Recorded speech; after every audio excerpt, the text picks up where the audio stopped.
এটা কি বিশ্ব ভালোবাসা দিবস? কি দিবস?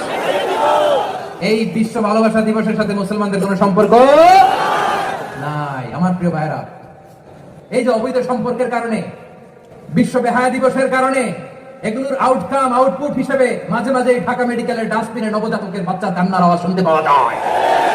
চট্টগ্রাম মেডিকেলের ডাস্টবিনে নবজাতকের কান্না শুনতে পাওয়া যায়। বীর চট্টলার মুসলমানেরা বুঝতে পারলে আওয়াজ করে বলেন, এই যে চট্টগ্রাম মেডিকেলে যে নবজাতকটা পাওয়া গেল, ওর বাবাকে আমাকে বলেন।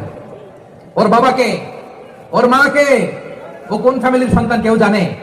আপনি হিউম্যান ডিগনিটিকে অপমান করেছেন না? আপনি তার ভবিষ্যৎকে অন্ধকার করেছেন না? আপনি তার লিনিয়েজকে প্রশ্নবিদ্ধ করে দিয়েছেন না? এই জন্য আল্লাহ তাআলা অশ্লীলতাকে আমাদের জন্য হারাম করে দিয়েছেন। পড়েন সুবহানাল্লাহ।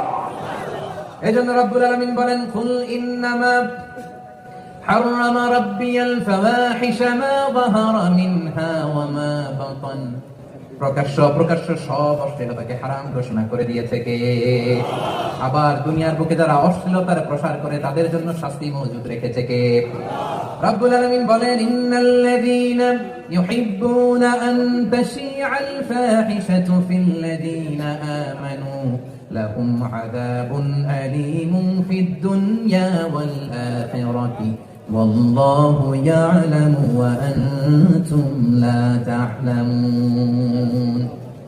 নিশ্চয়ই যারা বিশ্বাসীদের মাঝে অশ্লীলতার প্রসার করতে চায় তাদের জন্য আমি মর্মন্তুদ শাস্তি প্রস্তুত করে রেখেছি। দুনিয়াতেও রেখেছি, আখিরাতেও রেখেছি। ঘোষণা টাকা যারা এই নাটকের নামে, সিনেমার নামে, রূপালী জগতের নামে, মুভির নামে, ওটিটি প্ল্যাটফর্মের নামে আমার সমাজে অশ্লীলতা ছড়াতে চায় তাদের জন্য কঠিন মর্মন্তুদ শাস্তি মজুদ রেখে দিয়েছে কে? ও আমার বোনেরা, এখনো আপনি জাগবেন না? এখনো আপনার চিন্তার দুয়ারে এখনো নাড়া পড়ে নাই? ওরা আপনাকে উলঙ্গ বানাতে চায়, ওরা আপনাকে আইটেম গার্ল বানাতে চায়। এজন্য ইসলাম অশ্লীলতাকে হারাম করেছে। হারাম। ইসলাম বলেছে যুজন দূরে থাকো। ওরা বলে না, কাছে আসো, কাছে আসার গল্প, ক্লোজ আপ ওয়ান, কাছে আসার গল্প আছে না? নাই? চট্টগ্রামে তো এগুলো নাই মাশাআল্লাহ। হ্যাঁ,